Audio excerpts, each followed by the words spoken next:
Hello दोस्तों, मैं ओमपाल एक बार फिर से आपके अपने यूट्यूब चैनल ओम यादव स्टडी सेंटर पर आप सबका स्वागत करता हूं। कैसे हैं आप? आई होप ठीक होंगे।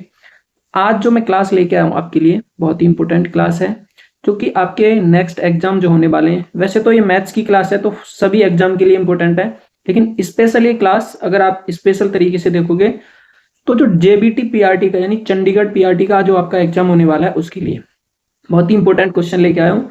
सारे क्वेश्चन वही होंगे, यानी जैसे क्वेश्चन पेपर में आते हैं, जो पिछली बार का पेपर हुआ था उसमें उसी बेसिस पे मैंने क्वेश्चन बनाए सारे। तो सबसे पहले हम देख लेते हैं कि इसका सिलेबस क्या होता है। तो अगर हम सिलेबस की बात करें तो देखो सिलेबस इसका है, जैसे टोटली 150 नंबर का क्वेश्चन होता है। कितने का? टोटल 150 मार्क्स का, ठीक है। जिसमें आपकी जनरल अवेयरनेस होती है 15 नंबर की, रीजनिंग 15 नंबर की, मैथमेटिक्स 15 का, आईसीटी यानी ये कंप्यूटर से 15 का आता है, हिंदी 10 की, और इंग्लिश और पंजाबी यानी 3 लैंग्वेज कंपलसरी है। तीनों लैंग्वेज आएंगी और टोटल 30 नंबर का ये आएगा यहाँ से। उसके बाद जीएस यानी जनरल साइंस, ये भी 15 का आता है। टीचिंग एप्टीट्यूड ये भी 15 का आपको देखने को मिलेगा।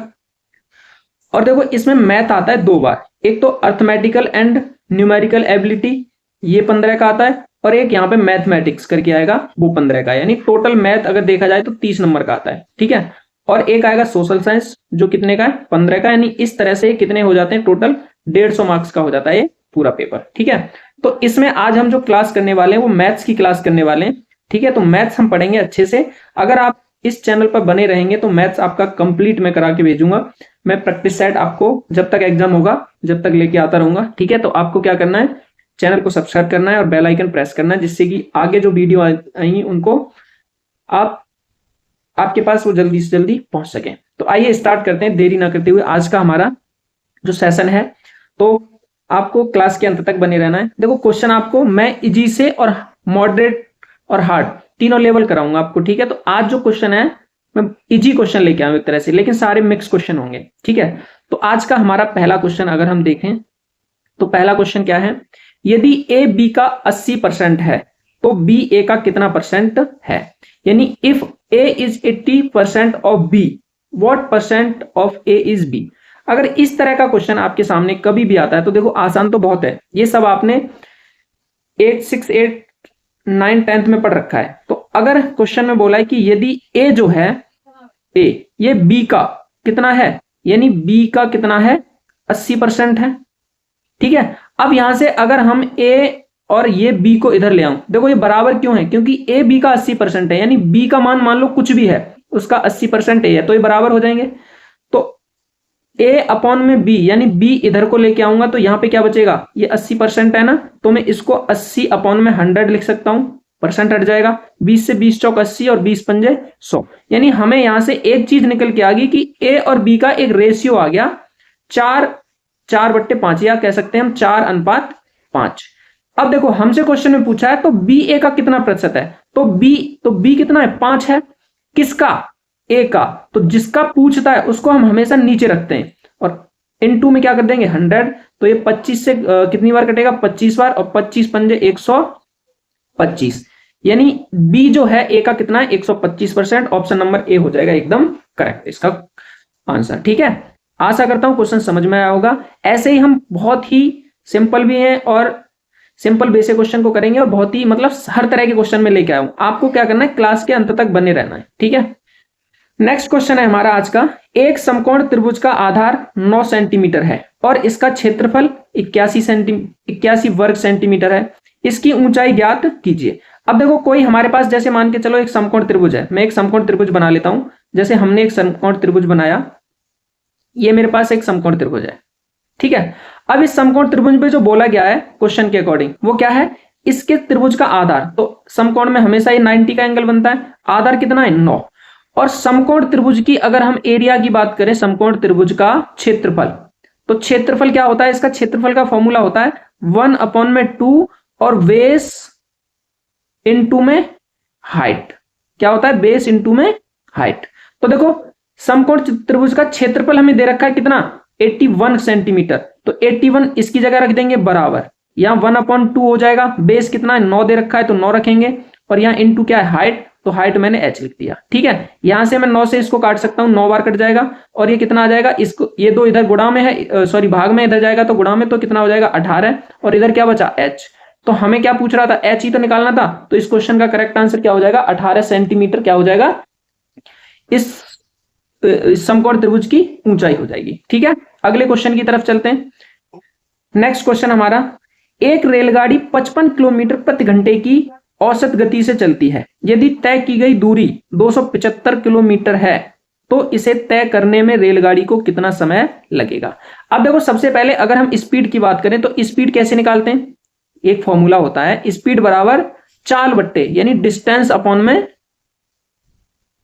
क्या होता है, टाइम, यही होता है, यानी चाल बराबर दूरी बट्टे समय। अगर अब यहां से हमें दे रखा है क्या, औसत गति से चलती है, यानी 55 किलोमीटर प्रति घंटे की औसत गति से चलती है, और दूरी कितनी कर रही है, 275 किलोमीटर। तो तय करने में कितना समय लगेगा, अगर समय की बात करूं तो इधर टाइम आ जाएगा, तो टाइम इधर आ जाएगा और ये डिस्टेंस यहीं रहेगा और स्पीड इधर नीचे आ जाएगी।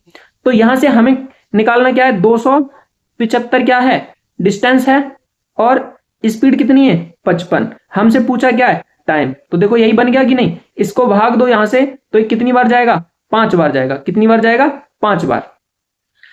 देखो 11 पंजे 55 होता है, और 11 दूनी 22, और 11 पंजे 55, 5 से फिर से कटेगा तो 5 से कटेगा तो कितना आ जाएगा, ये हमारा 5 आ जाएगा। कितना आ जाएगा, ये 5 आ जाएगा, यहां से काटेंगे तो। ठीक है, ऑप्शन नंबर पहला हो जाएगा करेक्ट। अगले क्वेश्चन की तरफ चलते हैं।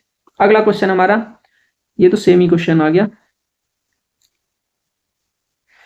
नेक्स्ट क्वेश्चन है, 3 फल सेब, स्ट्रॉबेरी और अमरूद का मूल्य ये रेशियो में दे रखा है, ये अनुपात में है। इन फलों के मूल्य में क्रमशः 25%, 20% और 60% की वृद्धि है।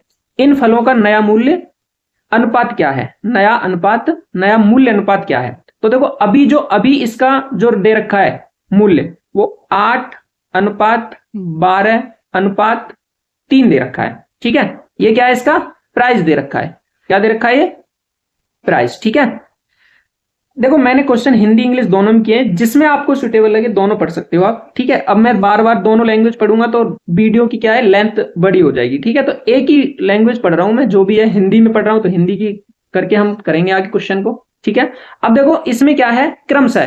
तो क्रमशः अगर जहां शब्द आ जाए उसका मतलब ये है कि 8 में ये 25% बढ़ रहा है, और ये कितना बढ़ रहा है, 20% बढ़ रहा है, और ये कितना बढ़ रहा है, 60%, यानी क्रम से। तो ये 8:12:3 है, तो ऐसे ही क्रम से ये हो जाएगा।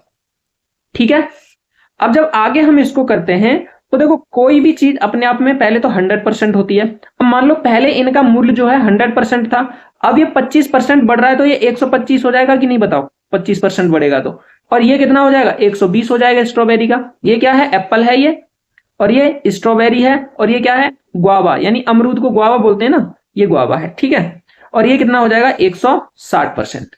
अब मैं एक तरीका यहां पे आजमाऊंगा, देखो परसेंट से तो परसेंट तीनों में है तो तीनों से कट जाएगा। एक तरीका मेरे पास ये है कि मैं इसको यहीं पे छोटा कर लूं, बाकी उसके बाद क्या करते हैं, गुणा कर देंगे। तो देखो यहां पे मुझे पता है कि ये 5 से कट जाएगा, तो 5 दूनी 10 और 5 पंजे 25, और ये भी 5 से कट जाएगा, 5 दूनी 10, 5 चौके 20, और ये भी 5 से कट जाएगा, 5 दूनी 10, 5 तिया 15 और 5 दूनी 10। अब फिर से कट जाएगा, देखो ये 8 से ये कट गया, 8 तिया 24 और 8 चौक 32। अब जो बचा उसका हम कर देंगे गुणा। देखो यहाँ पे तो 25 ही है, तो 25 आपस में गुणा कर देंगे ना, बढ़ रहा है तो भाई वृद्धि किस में हो रही है, मूल्य में हो रही है ना, अनुपात। यहाँ पे क्या बचा, 12 और यहाँ पे 3, तो 12 तिया कितना हो जाएगा, 36 हो जाएगा ये, और यहाँ पे क्या बचा, 3, और यहाँ 4 तिया 12। तो हमारे इस क्वेश्चन का क्या आ जाएगा, आंसर यही हो जाएगा, यानी 25, 36, 12 करेक्ट आंसर है इस क्वेश्चन का ये। ठीक है, अगले क्वेश्चन की तरफ चलते हैं। नेक्स्ट क्वेश्चन आज का हमारा, और नेक्स्ट क्वेश्चन क्या है समझ लेते हैं इसको। नेक्स्ट क्वेश्चन है, कौन सी संख्या किसी भी प्राकृतिक संख्या के वर्ग के रूप में व्यक्त नहीं की जा सकती। अब देखो अच्छा क्वेश्चन है। अब इनमें से कौन सी ऐसी संख्या है जो एक प्राकृतिक संख्या के वर्ग के रूप में व्यक्त नहीं की जा सकती। जैसे देखो संख्याएं कहां से होती हैं, 0, 1, 2, 3, 4, 5, 6, 7, 8, 9 यहां तक लिखते हैं। अगर मैं 0 का स्क्वायर करूंगा तो 0 ही आएगा, 1 का स्क्वायर करूंगा तो क्या आएगा, 1 आएगा, 2 का स्क्वायर हमसे पूछ रहा है प्राकृतिक संख्या के वर्ग के रूप में व्यक्त की जा सकती है। 2 का स्क्वायर करूंगा, देखो 2 का तो 4 आएगा, 3 का स्क्वायर 9 आएगा, 4 का स्क्वायर 16 आएगा, 5 का 25, ऐसे ही 6 का 36, 7 का 49, 8 का 64 और 9 का क्या आ जाएगा 81। अब ये देखो मूल संख्या जो मैंने लिखी ऊपर, यहां पे ये हमारी क्या थी मूल संख्याएं। अब इनमें से देखो कौन सी ऐसी संख्या है जो इसमें नहीं आ रही। देखो एक एक तो आ रहा है, 4 भी आ रहा है, 9 भी आ रहा है, 6 भी आ रहा है, 5 भी आ रहा है, फिर 6 से फिर 9 4 1। हमें पता है कि यहां पे 2 नहीं आ रहा, 3 नहीं आ रहा, और क्या नहीं आ रहा 7 नहीं आ रहा, और क्या नहीं आया देखो 8 नहीं आया, 8 भी नहीं आया, ठीक है 5 आया, 4 6 9 ये सब आई। अब इसमें हमें देखना है कि हमें जो ऑप्शन दे रखे हैं क्वेश्चन के उसमें कौन सी ऐसी संख्या इनमें से जो पूर्ण वर्ग नहीं है। अगर आपको ये पता है तो इसमें इसे क्या करते हैं बच्चे, इसको पूरा लिखेंगे फिर इसका वर्गमूल निकालेंगे, जब जाके निकालते हैं तो हमें लास्ट डिजिट देखनी यूनिट डिजिट। अगर यूनिट डिजिट हमारी इनमें से कोई भी नहीं है तो वही क्या हो जाएगा हमारा आंसर। तो देखो 9 है जो मैंने बताया आपको कि 9 आ रहा है, 1 भी आ रहा है, 6 भी आ रहा है, लेकिन 2 नहीं आ रहा, तो हमारा ऑप्शन नंबर 4 करेक्ट हो जाएगा इस क्वेश्चन का आंसर। ये एक ऐसी संख्या है जो पूर्ण वर्ग नहीं होगी। ठीक है, अगले क्वेश्चन की तरफ चलते हैं। आशा करता हूं क्वेश्चन समझ में आया होगा। वीडियो आपको क्या करना है, अंत तक क्लास देखनी है। अंत तक क्लास देखने का मतलब यह है, क्यों बोलता हूं, क्योंकि कौन सा क्वेश्चन ऐसा है जो आपको नहीं आता मान के चलो, और वो नहीं आता आपका रिवीजन हो जाएगा। अगर आता है तो रिवीजन हो जाएगा, नहीं आता है तो आज समझ लोगे उसको। ठीक है, तो आपको एंड तक, और क्वेश्चन बहुत अच्छे अच्छे लेके आया हूं मैं, आपको अंत तक बने रहना है। ठीक है, वीडियो को बीच में नहीं छोड़ेंगे। इससे क्या है, आप वीडियो बीच में छोड़ के चले जाएंगे, कुछ आपके आधा समझ में आएगा आधा नहीं आएगा। ठीक है, अगले क्वेश्चन की तरफ चलते हैं। अगला क्वेश्चन है हमारा, अनु और उसकी माता की आयु का अनुपात। आयु यानी एज, क्या है ये एज का अनुपात 7:11 है, और उनकी आयु के बीच अंतर 24 वर्ष है। 10 वर्ष पहले उनकी आयु का अनुपात क्या है। अब देखो हमसे इस क्वेश्चन में पूछा है कि एक तो अनु लड़की है और उसकी एक क्या है मदर। ठीक है, इन दोनों की आयु यानी एज जो है, एज इसका अनुपात 7 में कितना है 11 है। 7 में कितना है 11।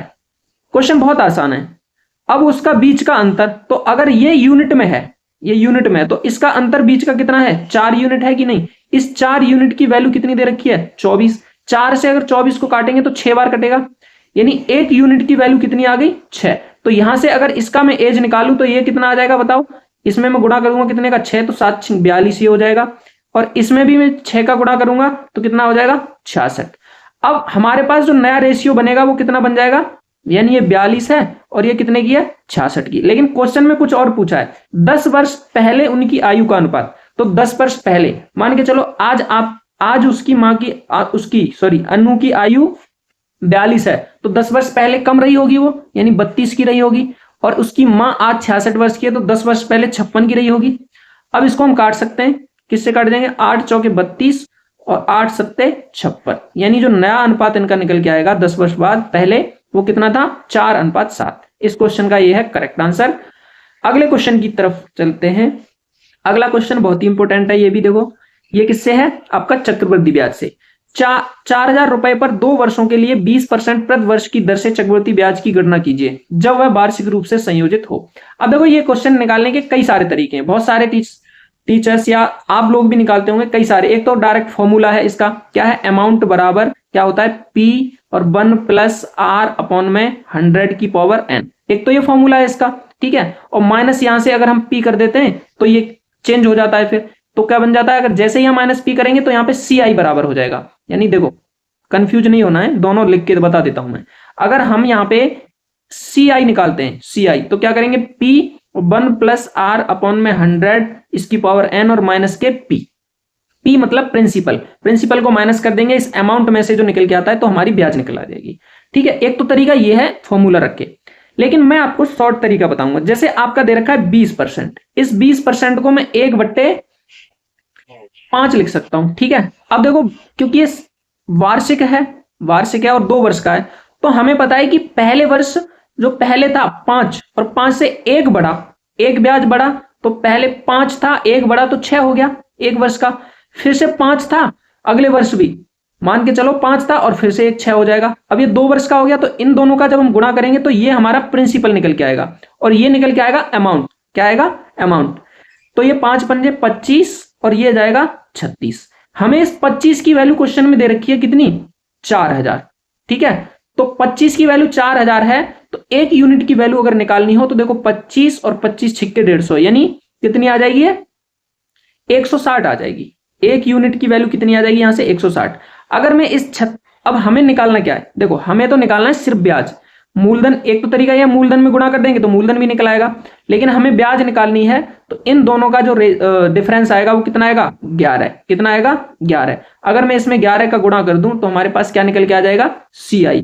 तो 11 से एक जीरो रहेगा, 11 66 और 11 और एक कितना हो जाएगा 17, यानी 1760 क्या हो जाएगा इस क्वेश्चन का करेक्ट आंसर। अगर हमें इसमें अमाउंट निकालना होता तो आप क्या करेंगे, इसमें 160 का गुणा कर देंगे तो हमारा अमाउंट निकल के आ जाएगा। अमाउंट यानी ब्याज क्या होता है CI और प्लस में प्रिंसिपल मिला के जो बनता है वो बनता है क्या हमारा अमाउंट। ठीक है, तो आशा करता हूं क्वेश्चन समझ में आया होगा। अगले क्वेश्चन की तरफ चलते हैं। अब देखो अगला क्वेश्चन, ये भी बहुत अच्छा क्वेश्चन है। क्या है, आयत चित्र एक निश्चित अवधि में कोयले के आयात यानी टन में, ये पूरा आयात जो है टन में है को दर्शाता है। इस अवधि के लिए आयात की औसत मात्रा क्या है।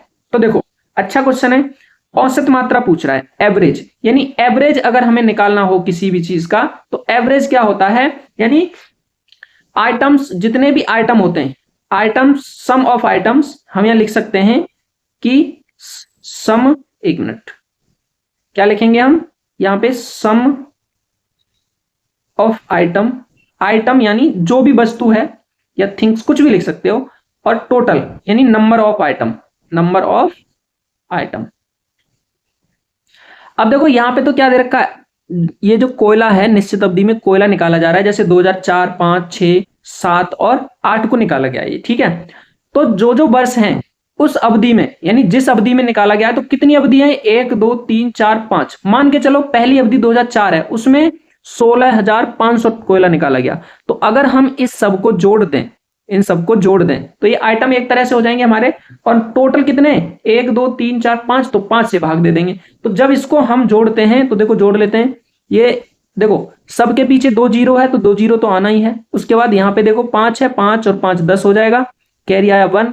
यहाँ देखो 6 और 2 8, 8 और 1 9 और 9 18 और 6 कितना होता है 18 और 6 होता है तुम्हारा 24, और एक कैरी का कितना हो जाएगा 25, कैरी आया कितना 2, 2 और 2 4 और 2 6 7 और 1 8, कितना हो जाएगा ये 8 और 2 कैरी, तो कितना हो जाएगा ये 10, और भाग कितने से देना हमें 5 से, तो 5 दूनी 10 और 5 एकम 5 और कितना 3 जीरो पीछे, यानी 21,000 हमारा क्या आ जाएगा औसत, कितना हो जाएगा 21,000 टन। ठीक है, आशा करता हूं ये भी क्वेश्चन आपके समझ में आया होगा। अगले क्वेश्चन की तरफ चलते, देखो ज्यादा हार्ड क्वेश्चन नहीं है आज के, बहुत इजी क्वेश्चन है। अब देखो ये एक क्वेश्चन है, ये थोड़ा सा है, जैसे इसमें दिया है आपका, यदि x square minus 7x plus 1 बराबर 0, यहां पे 0 जो है वो बड़ा है, 0 छोटा है x से, और x जो है वो 1 से छोटा है, तो x square minus 1 upon x square का मान क्या होगा। ठीक है, ये हमें निकालना है। ठीक है, तो करते हैं इसको। अगर हमारे पास ऐसी सिचुएशन है तो x square minus 7x plus 1 बराबर 0, अगर मैं इसमें x से भाग दे दूं, इसमें x से भाग दूं तो देखो x से भाग यहां भी देना होगा, यहां पे भी और यहां पे भी, तो ये तो x बचेगा यहाँ पे 1, और यहाँ पे सिर्फ 7 बचेगा माइनस का, और यहाँ प्लस का कितना बचेगा 1 बट्टे x इजिकल टू 0। यहां से मुझे x प्लस 1 अपॉन x निकालना हो तो ये कितना आ जाएगा, ये प्लस का आ जाएगा इधर 7। ठीक है, अब देखो यहाँ पे आगे हमें पता है कि x प्लस 1 अपॉन x बराबर 7 है, तो एक फॉर्मूला होता है हमारा कि x प्लस 1 अपॉन x बराबर क्या होता है a, तो x माइनस 1 अपॉन x बराबर जो निकालना होता है वो अंडर रूट में a स्क्वायर और माइनस के क्या हो जाता है 4। ठीक है, अब देखो हमें मान किसका निकालना है, x square minus 1 upon x square बराबर क्या, तो इसको मैं x प्लस 1 अपॉन एक्स लिख सकता हूं एक ब्रैकेट में, और एक में x माइनस 1 अपॉन एक्स लिख सकता हूं।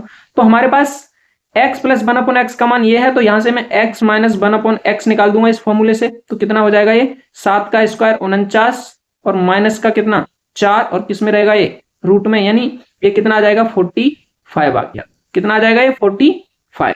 अगर x प्लस 1 की जगह 7 रखूं इनटू में, इसकी जगह अंडर रूट में ये रूट में 45 लिखूं, इसका जब हम गुणा करेंगे तो ये कितना आ जाएगा 7 रूट में 45, जो कि इसमें तो है नहीं। तो देखो 45 को मैं बाहर कुछ निकल सकता है, 45 को तोड़ेंगे तो 15 इंटू 5 3, और 3 15 को भी तोड़ेंगे तो 3 इंटू 5, तो एक 3 बाहर आ जाएगा, यानी 7 रूट में 3 अंडर रूट 5 आ जाएगा, और 5 तिया 7 तिया 21, यानी 21 रूट में कितना आ जाएगा ये 5। लेकिन देखो हमारे पास कभी भी जो संख्या होती है, ठीक है, ये रूट में, तो वो प्लस माइनस में निकलती है, तो यहां से हमें क्या करेंगे, माइनस का आ जाएगा, यहां पे कितना आ जाएगा, ये माइनस का 21 रूट 5 आ जाएगा एक क्वेश्चन। ठीक है, क्यों लेंगे, क्योंकि ये जो एक से तो छोटा होना चाहिए ना, तो एक से छोटा है ये। ठीक है, अब चलते हैं हम अगले क्वेश्चन की तरफ। अगला क्वेश्चन है, सुहानी 40 किलोमीटर की दूरी को तय करने के लिए कितना समय लेती है यदि वह 20 किलोमीटर प्रति घंटे की गति से चलती है। देखो कितना आसान क्वेश्चन है, मैंने अभी बताया था आपको, स्पीड बराबर क्या होता है, डिस्टेंस अपॉन में टाइम। तो किलोमीटर दूरी कितनी है 40, और अब टाइम अगर निकालना हो, हमें टाइम लेना है ना, तो टाइम क्या होता है, डिस्टेंस अपॉन में स्पीड। तो डिस्टेंस अपॉन में स्पीड कितनी है 20, तो 20 दूनी 40, यानी दो, इस क्वेश्चन का क्या आ जाएगा आंसर, 2 घंटे। अगले क्वेश्चन की तरफ, नेक्स्ट क्वेश्चन है 3/4 प्लस 9 सही 3/4 प्लस 3 सही 1/2 में कितने चौथाई है, कितने चौथाई है। देखो अच्छा क्वेश्चन है, यानी 9 सही 3/4 प्लस 3 सही 1/2 में कितने चौथाई है, कितने चौथाई का मतलब कितने 1/4 हैं, ये निकालना है हमें। ठीक है, अगर ऐसा क्वेश्चन कभी आता है, तो मैंने पिछली क्लासें जो कराई उसमें भी बताया आपको। पहले तो इसको सॉल्व करेंगे हम, तो देखो 9 चौक 36 और 3 कितना हो जाएगा 39 हो जाएगा, ये कितना हो जाएगा, एक मिनट, 39 अपॉन में 4 प्लस 2 तिया 6 7 कितना हो जाएगा 2।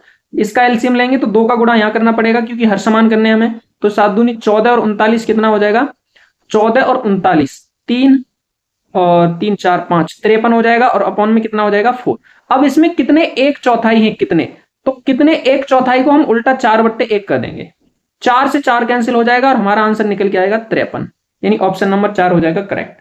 कितने चौथाई है, कितने 2/3 है, अगर 2/3 होता तो 3/2 कर देते, 3/2। ठीक है, अगर मान लो मेरे पास लिखा है जैसे 60, जैसे 60/65 लिखा है, ठीक है, अब यहां पे हमसे पूछ रहा है कि इसमें कितने 2/3 हैं, कितने 2/3 हैं, तो मैं क्या करूंगा, इसको कितने कितने 2/5 भाग हैं, तो इसको 5/2 कर देंगे, तो 2 से देखो ये 30 कटेगा, और ये 5 से 5 5 तिया 15, यानी 30/, कितना आ जाएगा 13, इसका क्वेश्चन का आंसर। तो ऐसे ही हमसे पूछेगा, जैसे और भी क्वेश्चन ऐसे बहुत सारे हो सकते हैं, तो कभी भी अगर 1/4 2/4 पूछे तो उसको उल्टा कर देंगे, जैसे 1/4 है तो 2/4 होता तो 4/2 कर देते। ठीक है, इस क्वेश्चन का जो करेक्ट आंसर है कितना 53। अगले क्वेश्चन की तरफ चलते हैं।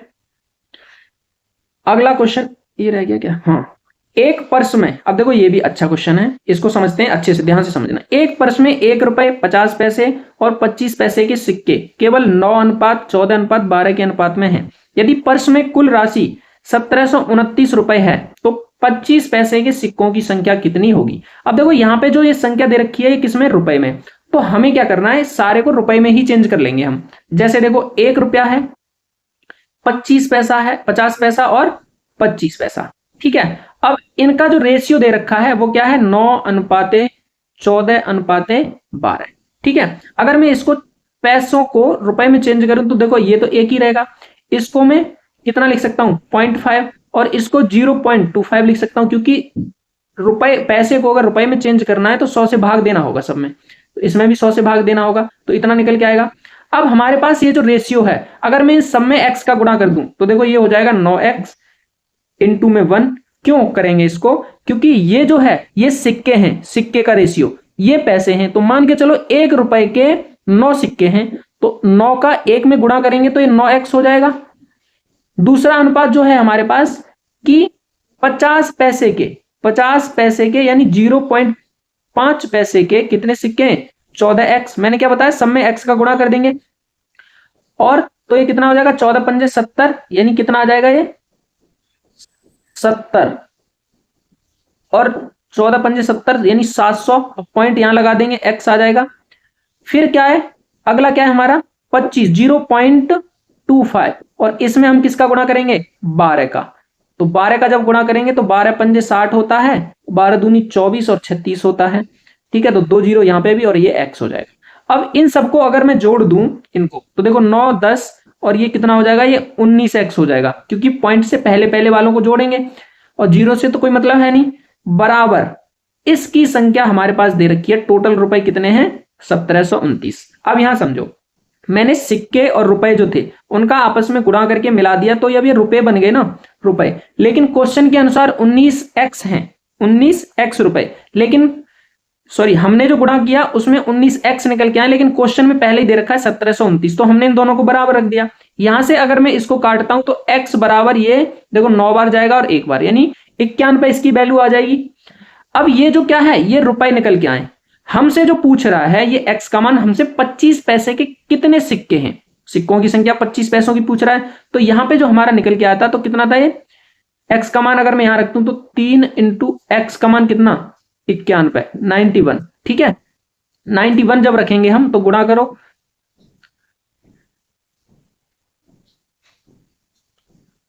तो कितना हो जाएगा, ये 3 एकम 3 और 3 निम 27। अब ये 273 जो निकल के आए वो क्या आए, सिक्के। अब देखो पैसे के पूछ रहा है, ये तो अभी रुपए में निकल के आए, ये तो किस में निकल के आए, रुपए में, ये हमने रुपए में चेंज किया ना, लेकिन हमसे किस में पूछ रहा है, पैसों में। तो पैसों में पूछ रहा है तो ये जो वैल्यू निकल के आई है ये किसकी आई है, 0.25 की, 0.25 यानी 25 पैसे के सिक्के। तो अगर हमें इसको रुपए में चेंज करना है तो क्या करेंगे, इस 0.25 से इसमें भाग देंगे और गुणा किससे करेंगे, 100 से, ठीक है। तो देखो यहां से फिर से 100 ऊपर आ जाएगा एक बार और 25 से जब मैं काटूंगा तो 25 चौका 100 और इसका 4 तिया 12 और ये कितना हो जाएगा, 4 सत्ते 28, 30 और 4 दूनी 8, कितना हो जाएगा ये, 4 दूनी 8 और 2 10, ये 9 हो जाएगा ना, 28 और 2 29 होते हैं, ठीक है। तो ये 10 बान पे आ गया, ठीक है। एक मिनट, हमने देखो यहाँ पे एक छोटी सी मिस्टेक कर दी, क्या किया है, एक मिनट मैं इसको दोबारा बताता हूं। यहां से देखो इसका जब हमने गुणा किया तो ये कितना निकल के आया, 273, यानी ये जो 273 ये रुपए हैं, क्या है ये, रुपए। इसको मुझे 25 पैसे के सिक्कों में करना है, तो 25 से तो भाग दूंगा और 100 से करूंगा गुणा। क्यों करूंगा 100 से गुणा, क्योंकि ये पॉइंट जब हटेगा तो 100 आ जाएगा ना यहाँ पे, ये 25 पैसे के सिक्के हैं, तो आएगा इसका आंसर 10 बान पे, ठीक है। ये विशेष ध्यान रखना है आपको, ठीक है। अगले क्वेश्चन की तरफ चलते हैं। आज का हमारा अगला क्वेश्चन, यदि P अनुपात Q, P और Q का अनुपात कितना दे रखा है, 2:3, और Q और R का, तो Q और R का ऐसे क्वेश्चन मैंने बताया, तो Q की जगह Q का मान रख देंगे 2 और R की जगह 1। तो यहाँ पे देखो कुछ नहीं है इसके आगे, तो यहाँ 3 लिख देंगे, यहाँ पे कुछ नहीं है तो 2, इनका आपस में गुणा करो। हमसे पूछ रहा है P और R का, तो 2 दूनी 4 हो जाएगा, 3 दूनी 6 और 3, तो हमसे P और R का पूछ रहा है, तो P और R का कितना आ जाएगा बताओ, 4:3, और इस क्वेश्चन का आंसर हो जाएगा 3 नंबर करेक्ट। आज का हमारा ये नेक्स्ट क्वेश्चन और लास्ट क्वेश्चन है, ठीक है। क्या है, cosec A plus cot A, क्या है, cosec A plus cot A। देखो अच्छा क्वेश्चन है, समझते हैं। Cosec A plus cot A, एक ब्रैकेट में, दूसरे में क्या है 1 माइनस कॉस A का मान हमें निकालना है। आज इसमें मार्कर पता नहीं क्या हो गया बोर्ड में। देखो कोसेक को हम 1 अपॉन साइन में चेंज कर सकते हैं, प्लस कॉट को हम कॉस A अपॉन में साइन A में चेंज कर सकते हैं, ठीक है। और ये क्या है हमारा 1 माइनस कॉस A, ठीक है। अब इसको मैं देखो यहां भी साइन यहां भी साइन, तो ये एक ब्रैकेट में है ना ये, तो यहां से एलसीएम लेंगे तो ऊपर आ जाएगा 1 प्लस कॉस A और नीचे कितना आ जाएगा साइन A, और यहां पे क्या है ये 1 माइनस कॉस A। अब देखो ये इनटू में है, तो मैं यहां पे अगर इस साइन को बाहर निकाल लूं तो यहां पे 1 plus sign A, sorry 1 plus cos A और 1 माइनस साइन A, ये होता है 1 माइनस कॉस स्क्वायर A, होता है कि नहीं। और अपॉन में क्या बच जाएगा साइन A, साइन A बचाना इसके बट्टे में। यहां से ये किसका मान होता है 1 माइनस कॉस स्क्वायर A होता है साइन स्क्वायर A, क्या होता है साइन स्क्वायर A। कैसे होता है देखो सुनो समझो, यहां पे ये होता है sine square A plus cos square A बराबर निकल के आता है 1, तो यहां से कॉस इधर चला जाता है, तो ये साइन स्क्वायर A बराबर क्या हो जाता है 1 माइनस कॉस स्क्वायर ए, ठीक है, ये निकलता है। तो यहां से देखो, और अपॉन में साइन ए हो जाएगा ये, ठीक है। साइन से एक साइन कट जाएगा, हमारा आंसर क्या आ जाएगा, साइन ए। और ऑप्शन नंबर कौन सा सही है, 4 नंबर एकदम करेक्ट आंसर है। तो आशा करता हूं ये क्लास आपको अच्छी लगी होगी, और अगर क्लास अच्छी लगी है, पसंद करते हैं, तो लाइक करें, शेयर करें अपने दोस्तों में। जो भी जो भी पीआरटी, जेबीटी, पीआरटी की तैयारी कर रहा है उस तक तो अवश्य पहुंचाएं इसको। और बाकी भी जो आपके वनडे एग्जाम होते हैं उनके लिए भी ये बहुत इंपॉर्टेंट होने वाली है क्लास। तो आपको क्या करना है, पूरी वीडियो देखनी है, ठीक है, और हमारे चैनल पर बने रहना है, और चैनल को सब्सक्राइब करना है, बेल आइकन प्रेस करना है, जिससे कि नेक्स्ट जो भी वीडियो आएगी आपके पास सबसे पहले उसका नोटिफिकेशन पहुंचे। तो क्लास देखने के लिए धन्यवाद। जय हिंद।